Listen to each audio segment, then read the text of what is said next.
ಭಾರತಾಂಬೆಯ ಹೆಮ್ಮೆಯ ಮಕ್ಕಳು ನಾವು ನೀವು ಅವರೆಲ್ಲರೂ. ಪಂಡಿತ್ ಕಲ್ಲಿನಾಥ್ ಕವಿಗವಾಯಿಯವರ ರಾಷ್ಟ್ರಗಾನದ ಸಾಲಿದು. ಭಾರತವೆಂಬ ಹಸಿರು ಹೆಮ್ಮರದ ಭಾಗ ನಾವೆಲ್ಲರೂ. ಒಗ್ಗಟ್ಟು ನಮ್ಮ ರಾಷ್ಟ್ರದ ಮೂಲಬೇರು. ಒಡೆದು ಆಳಿದ ದುರುಳರ ಕುತಂತ್ರದ ಬೀಭತ್ಸ ಉದಾಹರಣೆಗಳಲ್ಲೊಂದು ಬಂಗಾಳದ ವಿಭಜನೆ.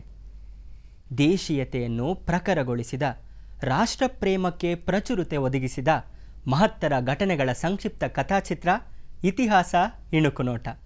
ನಾನು ನಿಮ್ಮ ಚಿರಂಜೀವಿ ಏಕಮೇವ.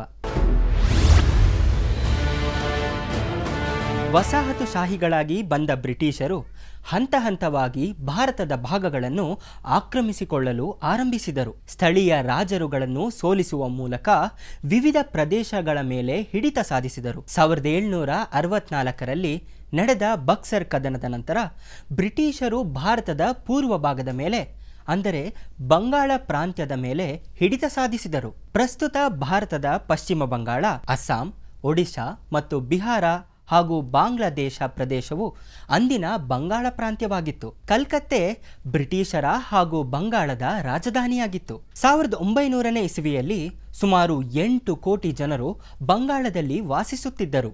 ವಿಸ್ತಾರವಾದ ಪ್ರದೇಶ ಹಾಗೂ ಅಪಾರ ಜನಸಂಖ್ಯೆ ಹೊಂದಿದ್ದ ಕಾರಣ ಬಂಗಾಳ ಪ್ರದೇಶದ ಆಡಳಿತ ಆಂಗ್ಲರಿಗೆ ಸವಾಲಾಯಿತು. ರಾಜಧಾನಿ ಕಲ್ಕತ್ತೆಯು ಬಂಗಾಳದ ಪಶ್ಚಿಮ ಭಾಗದಲ್ಲಿ ಇದ್ದ ಕಾರಣ ಶಿಕ್ಷಣ, ಕೈಗಾರಿಕೆಗಳ ಸ್ಥಾಪನೆ, ಅಗತ್ಯ ನಾಗರಿಕ ಸೇವೆಗಳ ಅನುಷ್ಠಾನ ಕೇವಲ ಪಶ್ಚಿಮ ಭಾಗಕ್ಕೆ ಮಾತ್ರವೇ ಸೀಮಿತವಾಯಿತು. ಪೂರ್ವ ಭಾಗದಲ್ಲಿ, ಅದರಲ್ಲೂ ಗ್ರಾಮೀಣ ಪ್ರದೇಶಗಳಲ್ಲಿ ಅಭಿವೃದ್ಧಿ ಮರೀಚಿಕೆಯಾಯಿತು. ಸಮಗ್ರ ಬಂಗಾಳದ ಅಭಿವೃದ್ಧಿಗೆ ಹಾಗೂ ಸುಗಮ ಆಡಳಿತ ನಿರ್ವಹಣೆಗೆ ಬಂಗಾಳವನ್ನು ವಿಭಾಗ ಮಾಡುವ ಯೋಜನೆಯನ್ನು ಆಂಗ್ಲ ಸರ್ಕಾರ ರೂಪಿಸಿತು. ಇದರ ಪ್ರಥಮ ಜಾರಿ ಎಂಬಂತೆ 1874ರಲ್ಲಿ ಅಸ್ಸಾಂ ಪ್ರಾಂತ್ಯವನ್ನು ಬಂಗಾಳದಿಂದ ಪ್ರತ್ಯೇಕಿಸಿ ಆ ವಿಭಾಗಕ್ಕೆ ಮುಖ್ಯ ಕಮಿಷನರನ್ನು ನೇಮಿಸಲಾಯಿತು.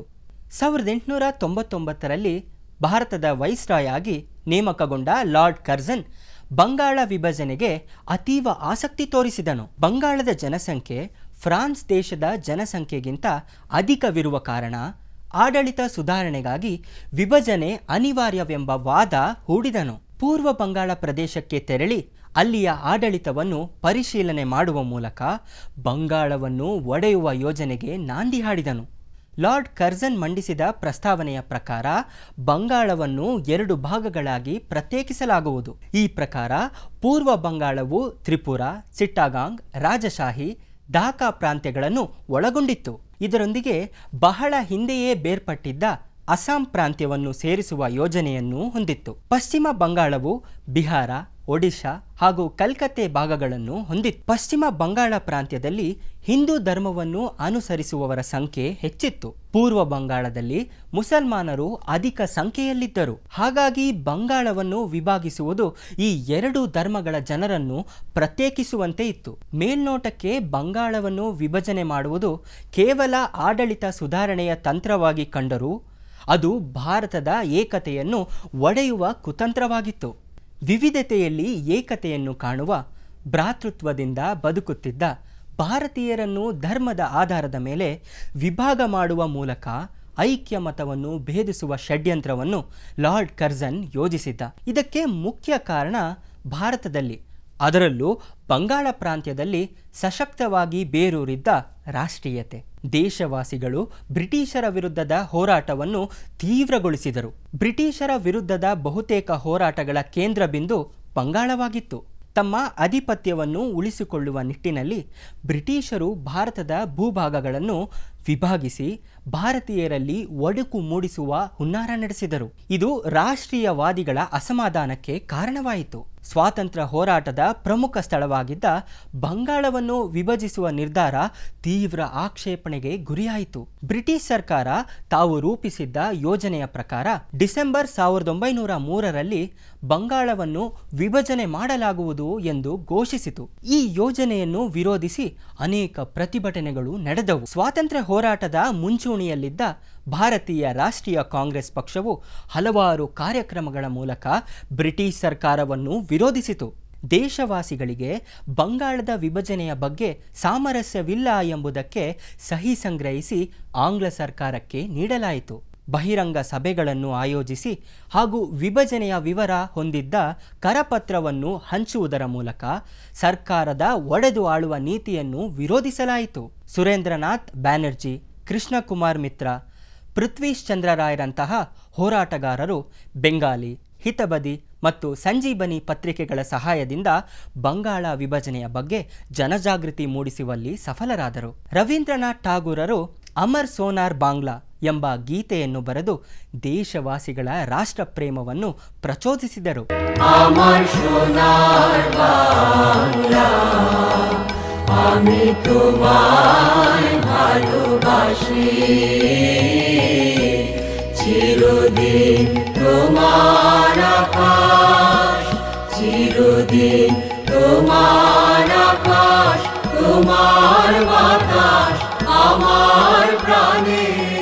ವಿಭಜನೆಯ ನಿರ್ಧಾರ ಘೋಷಣೆಯಾದ ಕೇವಲ 2 ತಿಂಗಳಲ್ಲಿ ಇದನ್ನು ವಿರೋಧಿಸಿ ಸುಮಾರು 500ಕ್ಕೂ ಹೆಚ್ಚು ಪ್ರತಿಭಟನೆಗಳು ನಡೆದವು.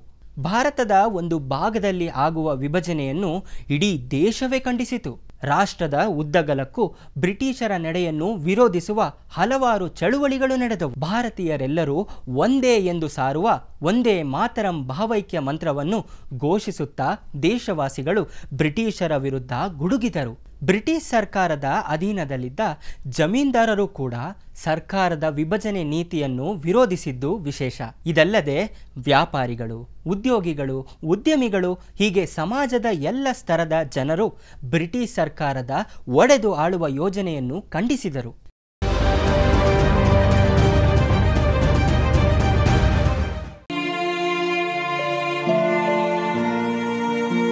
ಇಂದಿನ ಸಂಚಿಕೆಯಲ್ಲಿ ನಾವು 25 ಮೇ 1957ರಂದು ನಿಧನರಾದ ಬಹುರಾಷ್ಟ್ರೀಯ ಸ್ವಾತಂತ್ರ್ಯ ಹೋರಾಟಗಾರ ಸರ್ದಾರ್ ಸಿಂಹಜಿ ರಾವಾಜಿ ರಾಣಾ ಅವರನ್ನು ನೆನಪಿಸಿಕೊಳ್ಳುತ್ತೇವೆ.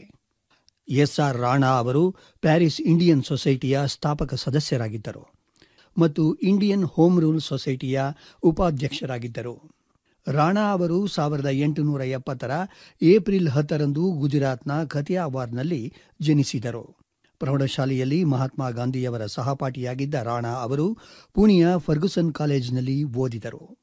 ಅಲ್ಲಿ ಅವರು ಲೋಕಮಾನ್ಯ ತಿಲಕ್ ಮತ್ತು ಸುರೇಂದ್ರನಾಥ್ ಬ್ಯಾನರ್ಜಿ ಅವರ ಸಂಪರ್ಕಕ್ಕೆ ಬಂದರು.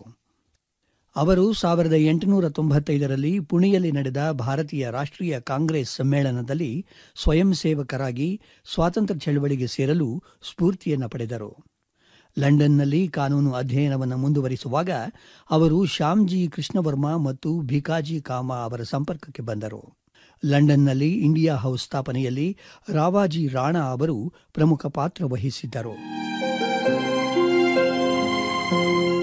1899ರಲ್ಲಿ ರಾಣಾ ಪ್ಯಾರಿಸ್ಗೆ ತೆರಳಿದರು ಮತ್ತು ಪ್ಯಾರಿಸ್ಗೆ ಭೇಟಿ ನೀಡಿದ ಲಾಲಾ ಲಜಪತ ರಾಯ್ ಸೇರಿದಂತೆ ಭಾರತೀಯ ರಾಷ್ಟ್ರೀಯತಾವಾದಿ ರಾಜಕಾರಣಿಗಳೊಂದಿಗೆ ಒಡನಾಡಲು ಬಂದರು.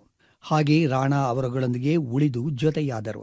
1905ರಲ್ಲಿ ರಾಣಾ ಇಂಡಿಯನ್ ಹೋಮ್ ರೂಲ್ ಸೊಸೈಟಿಯ ಸ್ಥಾಪಕ ಸದಸ್ಯರಲ್ಲಿ ಒಬ್ಬರಾದರು.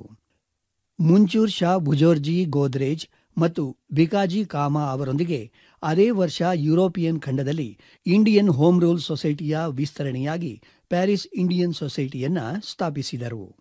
ರಾಣಾ ಅವರು ಡಿಸೆಂಬರ್ 1905ರ ದ ಇಂಡಿಯನ್ ಸೋಷಿಯಾಲಜಿಸ್ಟ್ ಸಂಚಿಕೆಯಲ್ಲಿ ಭಾರತೀಯ ವಿದ್ಯಾರ್ಥಿಗಳಿಗಾಗಿ ಮಹಾರಾಣಾ ಪ್ರತಾಪ್, ಛತ್ರಪತಿ ಶಿವಾಜಿ ಮತ್ತು ಅಕ್ಬರ್ ಅವರುಗಳ ನೆನಪಿನಲ್ಲಿ 2,000 ರೂಪಾಯಿಗಳ ಮೌಲ್ಯದ 3 ವಿದ್ಯಾರ್ಥಿ ವೇತನವನ್ನು ಘೋಷಿಸಿದರು.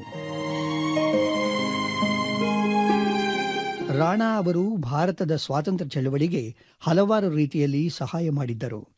ಮದನ್ ಲಾಲ್ ಧಿಂಗ್ರಾ 1909ರಲ್ಲಿ ಕರ್ಜನ್ ವೇಲಿಯನ್ನ ಹತ್ಯೆ ಮಾಡಲು ಅವರ ಪಿಸ್ತೂಲನ್ನು ಬಳಸಿದ್ದರು. ವಿನಾಯಕ ದಾಮೋದರ್ ಸಾವರ್ಕರ್ ಅವರ ನಿಷೇಧಿತ ಪುಸ್ತಕ the Indian war of independence ಅನ್ನು ಪ್ರಕಟಿಸಲು ಅವರು ಸಹಾಯ ಮಾಡಿದರು.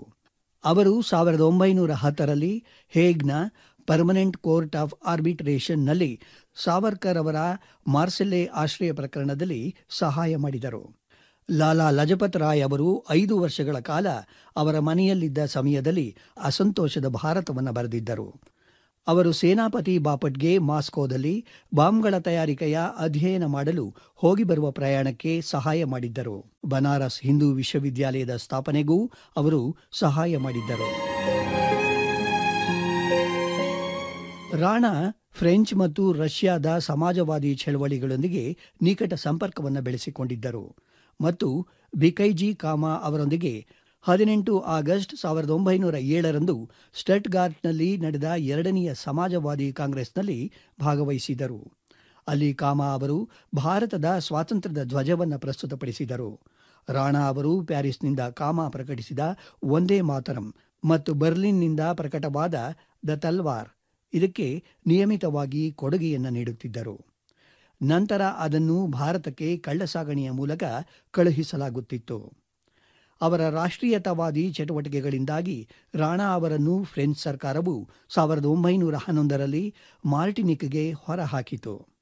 ಪ್ಯಾರಿಸ್ ಇಂಡಿಯನ್ ಸೊಸೈಟಿಯ ಚಟುವಟಿಕೆಗಳನ್ನು ಫ್ರೆಂಚ್ ಭದ್ರತೆಯ ಒತ್ತಡದಲ್ಲಿ ಮೊಟಕುಗೊಳಿಸಲಾಯಿತು ಮತ್ತು ಅಂತಿಮವಾಗಿ 1914ರಲ್ಲಿ ಅಮಾನತುಗೊಳಿಸಲಾಯಿತು. ರಾಣಾ ಅವರು ತಮ್ಮ ವೈಯಕ್ತಿಕ ಜೀವನದಲ್ಲಿ ಸಾಕಷ್ಟು ನಷ್ಟವನ್ನು ಅನುಭವಿಸಿದರು. ಅವರ ಮಗ ಮತ್ತು ಹೆಂಡತಿಯನ್ನ ಕಳೆದುಕೊಂಡ ನಂತರ ಅವರು ಸಾರ್ವಜನಿಕ ಜೀವನದಿಂದ ದೂರವಿದ್ದರು ಮತ್ತು 1948ರಲ್ಲಿ ಸ್ವಾತಂತ್ರ್ಯದ ನಂತರ ಭಾರತಕ್ಕೆ ಮರಳಿ ಬಂದರು. ಎಸ್.ಆರ್. ರಾಣಾ ಅವರು 25 ಮೇ 1957ರಂದು ಗುಜರಾತಿನ ವೆರಾವಲ್ನಲ್ಲಿ ನಿಧನರಾದರು. 1951ರಲ್ಲಿ ಫ್ರೆಂಚ್ ಸರ್ಕಾರವು ಅವರಿಗೆ ಚೆವಲಿಯರ್ ಪ್ರಶಸ್ತಿಯನ್ನ ನೀಡಿತು. ಅವರ ಭಾವಚಿತ್ರಗಳನ್ನು ಗುಜರಾತ್ ವಿಧಾನಸಭೆಯಲ್ಲಿ ಮತ್ತು ವೆರಾವಲ್ನಲ್ಲಿ ಅವರ ಮರಣದ ಸ್ಥಳದಲ್ಲಿ ಇರಿಸಲಾಗಿದೆ. ನಾವು ಆ ಮಹಾನ್ ರಾಷ್ಟ್ರೀಯತಾವಾದಿಯನ್ನ ವಂದಿಸುತ್ತೇವೆ.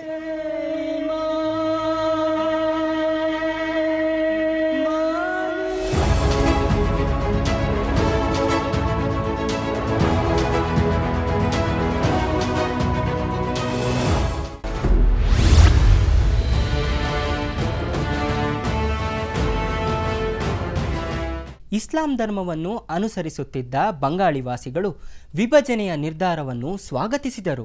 ಇದಕ್ಕೆ ಕಾರಣ ವಿಭಜನೆಯಿಂದ ತಮ್ಮ ಸಮುದಾಯದ ಅಭಿವೃದ್ಧಿ ಆಗಬಹುದು ಎಂಬ ಆಸೆಯೇ ಆಗಿತ್ತು. ಅವಿಭಜಿತ ಬಂಗಾಳದ ರಾಜಧಾನಿ ಕಲ್ಕತ್ತೆಯಲ್ಲಿ ಇದ್ದ ಕಾರಣ ವಿಕಾಸವು ಕೇವಲ ಪಶ್ಚಿಮಕ್ಕೆ ಮಾತ್ರ ಸೀಮಿತವಾಗಿತ್ತು. ಜನರಿಗೆ ಅನುಕೂಲವಾಗುವ ಯಾವ ಸೌಲಭ್ಯಗಳು ಮುಸಲ್ಮಾನ ಜನರು ಹೆಚ್ಚಿದ್ದ ಬಂಗಾಳದ ಪೂರ್ವ ಭಾಗದಲ್ಲಿ ಇರಲಿಲ್ಲ. ಆದ್ದರಿಂದ ಬಂಗಾಳ ವಿಭಜನೆಯಿಂದ ತಮಗೆ ಉಪಯೋಗ ಆಗುವುದು ಎಂಬ ಆಶಾಕಿರಣ ಹೊಂದಿದ್ದ ಮುಸ್ಲಿಂ ಧರ್ಮದ ಜನರು ಬಂಗಾಳ ವಿಭಜನೆಗೆ ಸಹಮತ ನೀಡಿದರು. ಅಲ್ಲದೆ ಲಾರ್ಡ್ ಕರ್ಜನ್ ಪೂರ್ವ ಬಂಗಾಳದ ರಾಜಧಾನಿ ಢಾಕಾದಲ್ಲಿ ವಿಶ್ವವಿದ್ಯಾಲಯವನ್ನು ಆರಂಭಿಸುವುದಾಗಿ ಭರವಸೆ ನೀಡಿದ್ದನು. ಇದು ತಮ್ಮ ಸಮುದಾಯದವರ ಶೈಕ್ಷಣಿಕ ಉನ್ನತಿಗೆ ವೇದಿಕೆ ನೀಡುವುದು ಎಂಬುದು ಇಸ್ಲಾಂ ಮುಖಂಡರ ಅಭಿಪ್ರಾಯವಾಗಿತ್ತು. ಆರ್ಥಿಕವಾಗಿ ಹಾಗೂ ಸಾಮಾಜಿಕವಾಗಿ ಹಿಂದುಳಿದಿದ್ದ ಇಸ್ಲಾಂ ಧರ್ಮದ ಜನರ ಏಳಿಗೆಗೆ ವಿಭಜನೆ ಸಹಾಯ ಮಾಡುವುದು ಎಂಬುದು ಅವರ ನಂಬಿಕೆಯಾಗಿತ್ತು. ಆದರೆ ಪಶ್ಚಿಮ ಬಂಗಾಳದ ಜನರು ಹಾಗೂ ಭಾರತದ ಇತರೆ ಭಾಗದವರು ಮಾತ್ರ ವಿಭಜನೆಯನ್ನು ಬಹುವಾಗಿ ವಿರೋಧಿಸಿದರು. ಬ್ರಿಟಿಷರ ಯೋಜನೆಯು ಕಾರ್ಯರೂಪಕ್ಕೆ ಬರಬಾರದು ಎಂಬ ಕಾರಣದಿಂದ ತೀವ್ರ ಸ್ವರೂಪದ ಹೋರಾಟಗಳು ಜರುಗಿದವು. ಹಾಗೊಂದು ವೇಳೆ ಆಡಳಿತ ಸುಧಾರಣೆಯ ದೃಷ್ಟಿಯಿಂದ ವಿಭಜನೆ ಮಾಡಬೇಕೆಂದರೆ ಭಾಷಾ ಪ್ರಾಂತ್ಯಗಳ ರಚನೆ ಮಾಡಲು ಸರ್ಕಾರಕ್ಕೆ ಶಿಫಾರಸು ಮಾಡಿದರು. ಬ್ರಿಟಿಷ್ ಸರ್ಕಾರ ಭಾರತೀಯರ ಪ್ರತಿರೋಧಕ್ಕೆ ಮನ್ನಣೆ ನೀಡಲಿಲ್ಲ. ಮೊದಲೇ ನಿರ್ಧರಿಸಿದಂತೆ ಬಂಗಾಳವನ್ನು ಇಬ್ಬಾಗ ಮಾಡಲಾಯಿತು. 1905ನೇ ಇಸವಿಯಲ್ಲಿ ಧರ್ಮದ ಆಧಾರದ ಮೇಲೆ ಭಾರತ ದೇಶದ ಪ್ರಮುಖ ಭಾಗವೊಂದನ್ನು ಆಡಳಿತ ಸುಧಾರಣೆಯ ಹೆಸರಿನಲ್ಲಿ ವಿಭಜಿಸಿ ಬ್ರಿಟಿಷ್ ಸರ್ಕಾರ ತನ್ನ ಹಠ ಸಾಧಿಸಿತು. ಸಮುದಾಯಗಳ ನಡುವೆ ಕಂದಕವನ್ನುಂಟು ಮಾಡಿ ಸ್ವಾತಂತ್ರ್ಯ ಹೋರಾಟದ ತೀವ್ರತೆಯನ್ನು ಕುಗ್ಗಿಸುವ ಆಂಗ್ಲ ಸಂಚು ಕಾರ್ಯರೂಪಕ್ಕೆ ಬಂದಿತು. 16ನೇ ಅಕ್ಟೋಬರ್ 1905ರಲ್ಲಿ ವಿಭಜನೆ ಜಾರಿಯಾಯಿತು. ಬಂಗಾಳದ ಜನರು ವಿಭಜನೆಯ ದಿನವನ್ನು ಶೋಕಾಚರಣೆಯ ದಿನವನ್ನಾಗಿ ಆಚರಿಸಿದರು. ಒಡಿಶಾ ಮತ್ತು ಬಿಹಾರ ಪ್ರದೇಶಗಳನ್ನು ಪಶ್ಚಿಮ ಬಂಗಾಳಕ್ಕೆ ಸೇರಿಸಿದ ಕಾರಣ ಈ ಪ್ರದೇಶದಲ್ಲಿ ಬಂಗಾಳಿ ಭಾಷೆಯ ಜನರು ಅಲ್ಪಸಂಖ್ಯಾತರಾದರು. ಬಂಗಾಳದ ಜನರು ಉಪವಾಸವನ್ನು ಆಚರಿಸಿ ತಮ್ಮ ಬೇಸರವನ್ನು ವ್ಯಕ್ತಪಡಿಸಿದರು. ಗಂಗಾ ನದಿಯಲ್ಲಿ ಮಿಂದು ಕಲ್ಕತ್ತೆಯ ಮುಖ್ಯ ಬೀದಿಗಳಲ್ಲಿ ಪ್ರತಿಭಟನೆ ಮಾಡಿದರು. ಪೂರ್ವ ಹಾಗೂ ಪಶ್ಚಿಮ ಬಂಗಾಳದ ಜನರು ಪರಸ್ಪರ ರಾಖಿ ಕಟ್ಟಿಕೊಂಡು ಏಕತೆಯನ್ನು ಪ್ರದರ್ಶಿಸಿದರು. ಅದೇ ದಿನ ಬ್ರಿಟಿಷ್ ಸರ್ಕಾರದ ವಿಭಜನೆ ನೀತಿಯನ್ನು ವಿರೋಧಿಸಿ ಬಹಿರಂಗ ಸಭೆಯೊಂದು ಏರ್ಪಟ್ಟಿತ್ತು. ಸುಮಾರು 50,000 ಜನರು ಸಭೆಯಲ್ಲಿ ಪಾಲ್ಗೊಂಡು ಸರ್ಕಾರದ ನಿರ್ಧಾರವನ್ನು ಬಹುವಾಗಿ ವಿರೋಧಿಸಿದರು. ಒಟ್ಟಿನಲ್ಲಿ ಹೇಳಬೇಕೆಂದರೆ ಸಂಪೂರ್ಣ ಭಾರತವೇ ವಿದೇಶಿಯರ ಕುತಂತ್ರವನ್ನು ಧಿಕ್ಕರಿಸಿತು. ಭಾರತೀಯ ರಾಷ್ಟ್ರೀಯ ಕಾಂಗ್ರೆಸ್ ಬಂಗಾಳ ವಿಭಜನೆಯ ದುಷ್ಪರಿಣಾಮಗಳ ಬಗ್ಗೆ ಭಾರತೀಯರಲ್ಲಿ ಅರಿವು ಮೂಡಿಸುವಲ್ಲಿ ಯಶಸ್ವಿಯಾಯಿತು. ಆದರೆ ವಿಭಜನೆಯನ್ನು ತಡೆಯುವಲ್ಲಿ ಸಫಲವಾಗಲಿಲ್ಲ. ಕಾಂಗ್ರೆಸ್ಸಿನ ಹಲವು ನಾಯಕರು ಇದು ಭಾರತೀಯರಿಗಾದ ದೊಡ್ಡ ಸೋಲೆಂದು ಭಾವಿಸಿದರು. ಅಲ್ಲದೆ ರಾಷ್ಟ್ರೀಯ ಕಾಂಗ್ರೆಸ್ ಪಕ್ಷವು ತನ್ನ ತತ್ವ ಸಿದ್ಧಾಂತಗಳ ಕಾರಣದಿಂದಲೇ ವಿಭಜನೆಯನ್ನು ತಡೆಗಟ್ಟುವಲ್ಲಿ ವಿಫಲವಾಯಿತೆಂದು ತಿಳಿದರು. ಪಕ್ಷದ ಬಹಿರಂಗ ಸಭೆ, ಪ್ರತಿಭಟನೆ, ಸಹಿ ಸಂಗ್ರಹಣೆಯಂತಹ ಶಾಂತಿಯುತ ಹೋರಾಟ ಮಾರ್ಗಕ್ಕೆ ಬ್ರಿಟಿಷರು ಯಾವುದೇ ರೀತಿಯ ಬೆಲೆ ನೀಡುವುದಿಲ್ಲ ಎಂಬ ಯೋಜನೆ ಕೆಲವು ನಾಯಕರಲ್ಲಿ ಬಂದಿತು. ಬ್ರಿಟಿಷ್ ಸರ್ಕಾರದ ವಿರುದ್ಧದ ಹೋರಾಟಕ್ಕೆ ಬೇರೆಯ ಮಾರ್ಗವನ್ನು ಅನುಸರಿಸುವ ನಿರ್ಧಾರವನ್ನು ಅವರು ಮಾಡಿದರು. ಬಾಲ್ ಗಂಗಾಧರ್ ತಿಲಕ್, ಲಾಲಾ ಲಜಪತ್ ರಾಯ್, ಅಜಿತ್ ಸಿಂಗ್ ಹಾಗೂ ಚಿದಂಬರಂ ಪಿಳ್ಳೆಯಂತಹ ಹೋರಾಟಗಾರರು ಬ್ರಿಟಿಷರ ವಿರುದ್ಧದ ಹೋರಾಟಕ್ಕೆ ಕ್ರಾಂತಿಕಾರಿ ದಾರಿಯೇ ಸೂಕ್ತ ಎಂದು ಅದೇ ಪಥದಲ್ಲಿ ನಡೆಯಲು ನಿರ್ಧರಿಸಿದರು. ಇವರನ್ನು ತೀವ್ರಗಾಮಿಗಳು ಎಂದು ಇತಿಹಾಸ ಗುರುತಿಸುತ್ತದೆ. ವ್ಯಾಪಾರದ ಸೋಗಿನಲ್ಲಿ ಬಂದ ಬ್ರಿಟಿಷರು ರಾಷ್ಟ್ರದ ಏಕತೆಯನ್ನು ಮುರಿದಿದ್ದು ಸ್ವಾತಂತ್ರ್ಯ ಹೋರಾಟಗಾರರಿಗೆ ಸಹಿಸಲು ಅಸಾಧ್ಯವಾಯಿತು. ಬಾಲಗಂಗಾಧರ್ ತಿಲಕರನ್ನು ಒಳಗೊಂಡಂತೆ ಅನೇಕ ಹೋರಾಟಗಾರರು ಬ್ರಿಟಿಷ್ ಸರ್ಕಾರದ ಸೊಕ್ಕು ಮುರಿಯಬೇಕು ಎಂದು ನಿರ್ಧರಿಸಿದರು. ಅದರ ಪರಿಣಾಮವಾಗಿ ಸ್ವದೇಶಿ ಆಂದೋಲನದ ಆರಂಭವಾಯಿತು.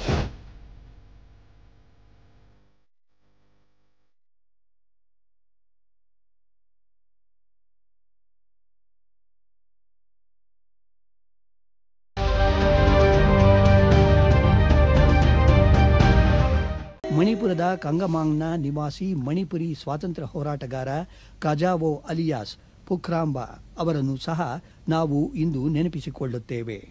24 ಮಾರ್ಚ್ 1891ರಂದು ಬ್ರಿಟಿಷ್ ಪಡೆಗಳು ಮಣಿಪುರಿ ಕೋಟೆಯ ಮೇಲೆ ದಾಳಿಯನ್ನು ಪ್ರಾರಂಭಿಸಿದಾಗ ಕಜಾವೋ ಬ್ರಿಟಿಷ್ ರಾಜಕೀಯ ಏಜೆಂಟ್ ಗ್ರಿಮ್ವುಡ್ ಅವರನ್ನು ಕೊಂದರು.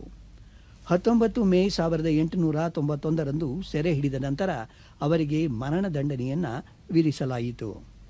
ಕಜಾವೋ ಅವರನ್ನು 25 ಮೇ 1891ರಂದು ಕೋಟೆಯ ಪಶ್ಚಿಮ ದ್ವಾರದಲ್ಲಿ ಗಲ್ಲಿಗೇರಿಸಲಾಯಿತು. ಮಣಿಪುರದ ಸ್ವತಂತ್ರ ಸಾಮ್ರಾಜ್ಯಕ್ಕಾಗಿ ಕಜಾವೋ ತನ್ನ ಜೀವನವನ್ನು ತ್ಯಾಗ ಮಾಡಿದ್ದಕ್ಕಾಗಿ ಅವರನ್ನು ನೆನಪಿಸಿಕೊಳ್ಳಲಾಗುತ್ತದೆ. ಆ ಮಹಾನ್ ಹುತಾತ್ಮನಿಗೆ ನಾವು ನಮಸ್ಕರಿಸುತ್ತೇವೆ.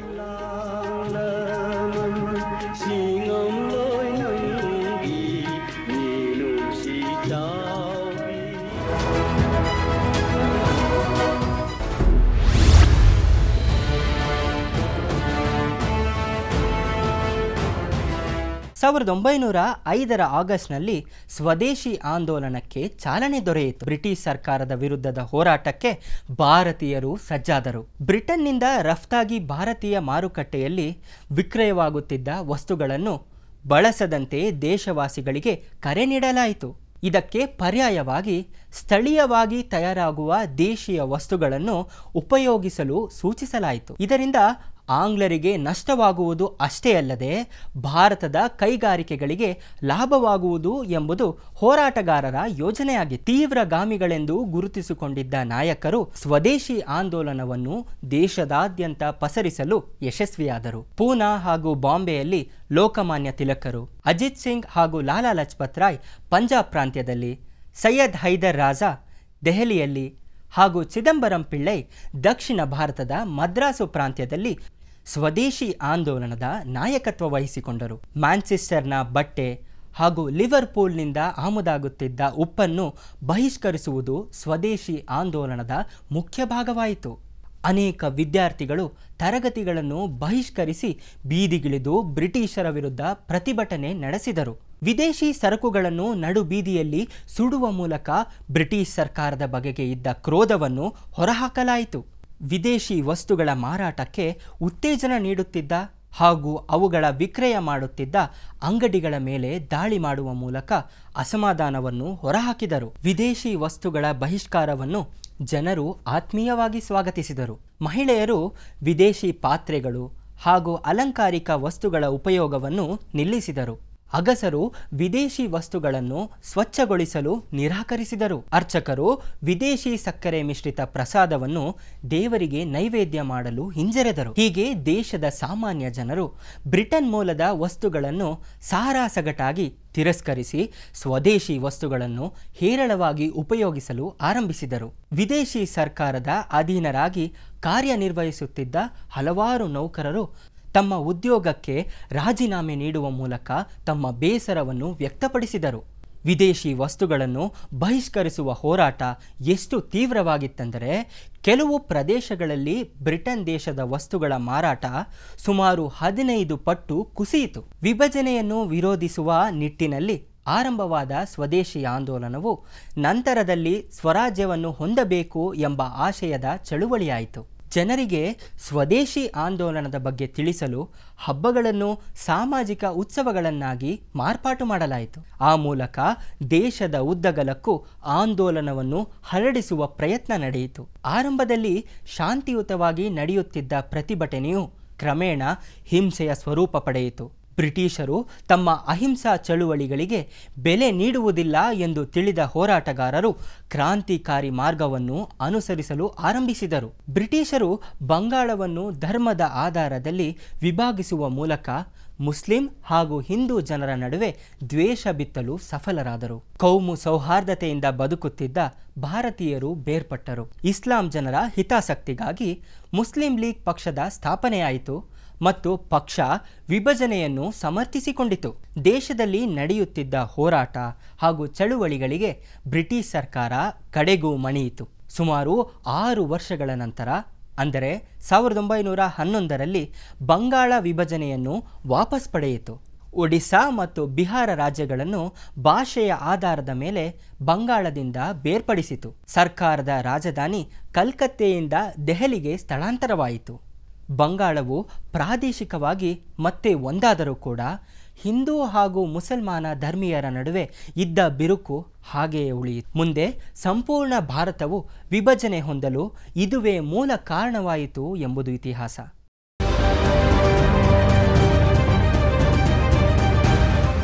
ಸಾವಿರದ 891ರಲ್ಲಿ ಆಂಗ್ಲೋ ಮಣಿಪುರ ಯುದ್ಧದಲ್ಲಿ ಬ್ರಿಟಿಷರ ವಿರುದ್ಧ ಹೋರಾಡಿದ ಮಣಿಪುರಿ ಸ್ವಾತಂತ್ರ್ಯ ಹೋರಾಟಗಾರ ಹೀರಾಂಗ್ ಖೋಗ್ಜಾ ಅವರನ್ನು ನಾವು ನೆನಪಿಸಿಕೊಳ್ಳುತ್ತೇವೆ. ಖೋಗ್ಜಾ ಮಣಿಪುರದ ಹೈರಾಂಗ್ ಗ್ರಾಮದವರು. ಅವರು ಆಂಗ್ಲೋ ಮಣಿಪುರ ಯುದ್ಧದ ಸಮಯದಲ್ಲಿ 25 ಮೇ 1891ರಂದು ಖೋಗ್ಜಾಮ್ ಯುದ್ಧ ಭೂಮಿಯಲ್ಲಿ ನಿಧನರಾದರು. ಆ ಮಹಾನ್ ಹುತಾತ್ಮನಿಗೆ ನಾವು ನಮಸ್ಕರಿಸುತ್ತೇವೆ.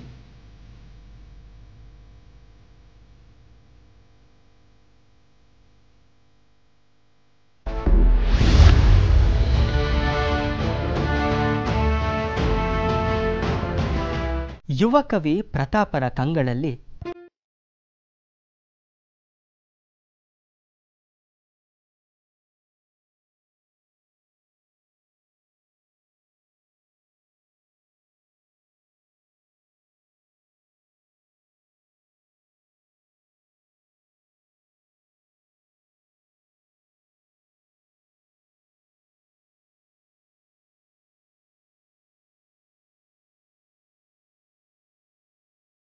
ನನ್ನ ದೇಶ ಭಾರತ ದೇಶ, ಭಾರತಾಂಬೆಯ ಅಪರಾಧೀನತೆ ಎಂಬ ಗತದ ಕಠೋರ ಗಾಥೆಗಳ ಕಲರವ, ಇತಿಹಾಸ ಇಣುಕುನೋಟ, ಹಿಸ್ಟ್ರಿಯ ಇನ್ನಷ್ಟು ಮಿಸ್ಟ್ರಿಗಳೊಂದಿಗೆ ಮತ್ತೆ ಭೇಟಿಯಾಗುತ್ತೇನೆ.